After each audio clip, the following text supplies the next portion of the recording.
I am an international educator, as you were saying, and so I have taught or I've worked with within the Helsinki school system as well.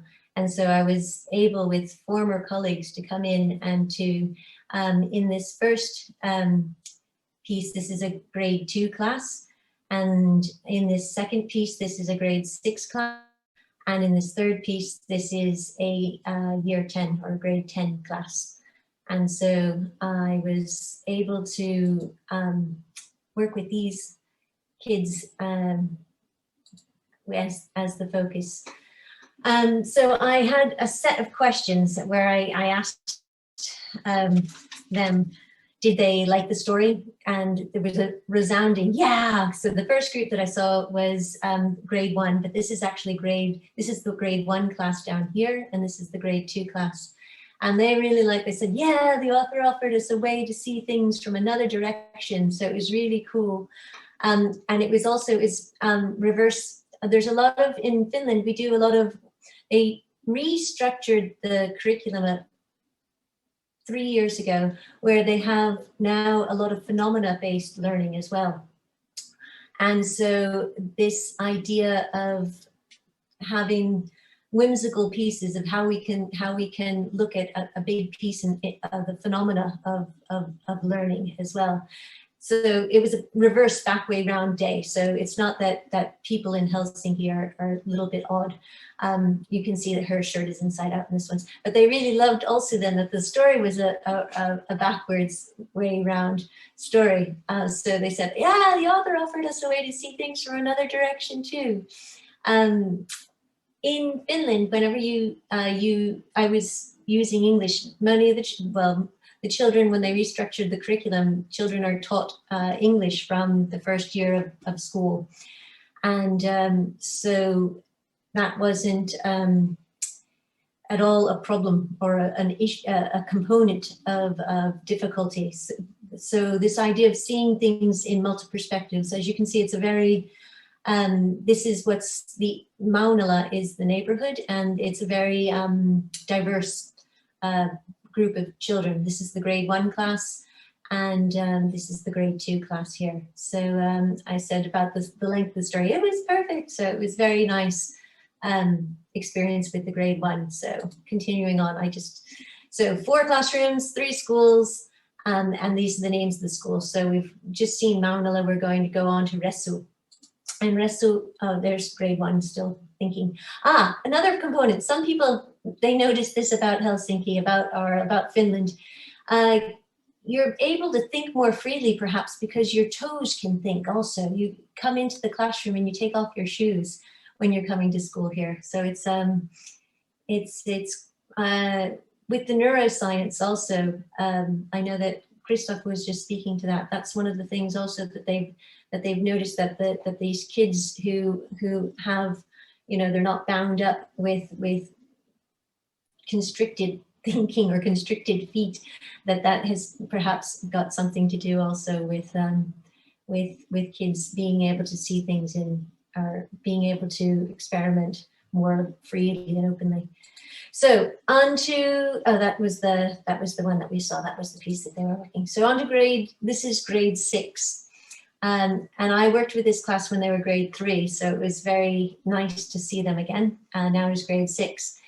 At the end of this, the follow-up piece is where they can go and to highlight, I don't know if this highlights that more, but when you go to the end of the Logi puzzle, where that was the patrolling, the way that Nora had told us about the patrolling, there's a place where you can create your own, and there are random links, and the kids had the greatest of fun, but there were some times where it was physically impossible. Again, these kids, they went and they thought, well, how might it be possible? And so one of the students looked up into the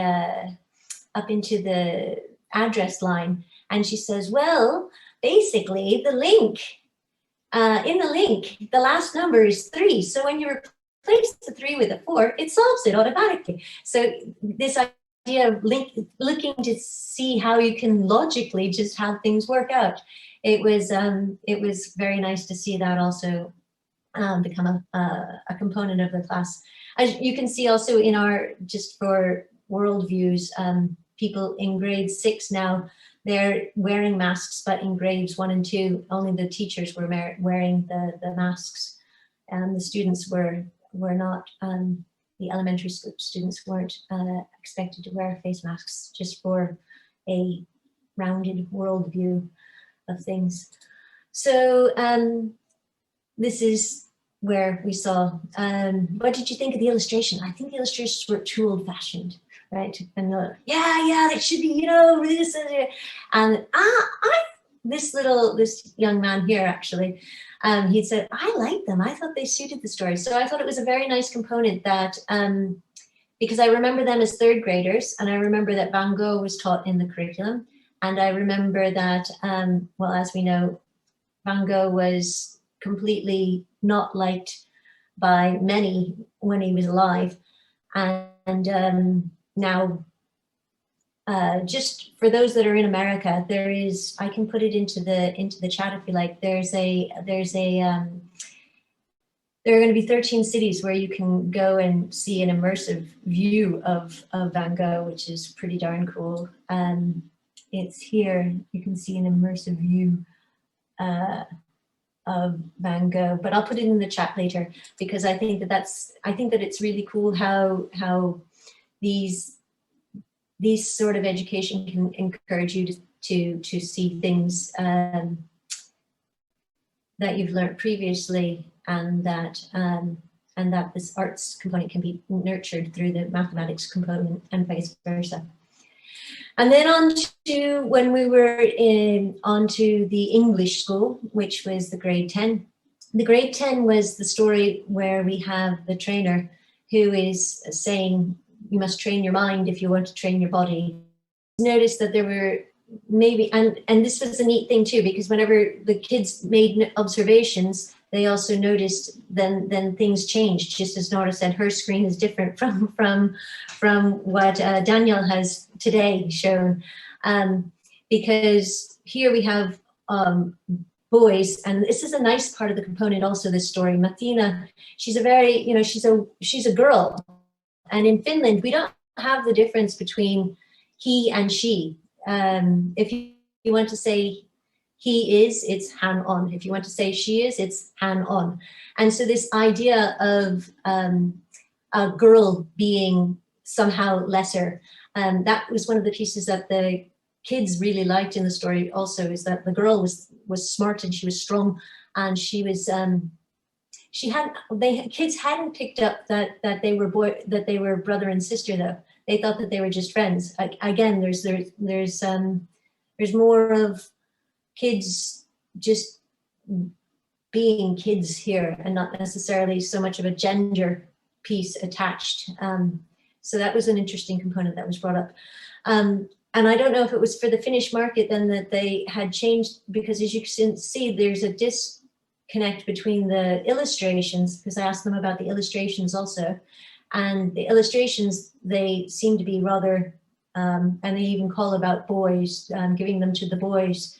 And then when we look at the names, there was a disconnect, but that'll probably, this was the cool thing about it, is that there was a disconnect at times, but then all of a sudden it was like, oh, it's better. It now works. So it was brilliant to be a part of this project. And I think that the kids really enjoyed it. And I was very thrilled that Nora said, do you think you can do this? And I think I can. And then whenever I did, she's like, you did it. So that was a great part also of all of the pieces, where that was the part that's missing also here, is that at the end, that when the people get older, you stop getting that piece of, you know, oh, you did it, you know, you sort of like are expected to do things kind of, but at the end, like this one doesn't resolve with like, yes, you did it. But I'm sure that'll be fixed too.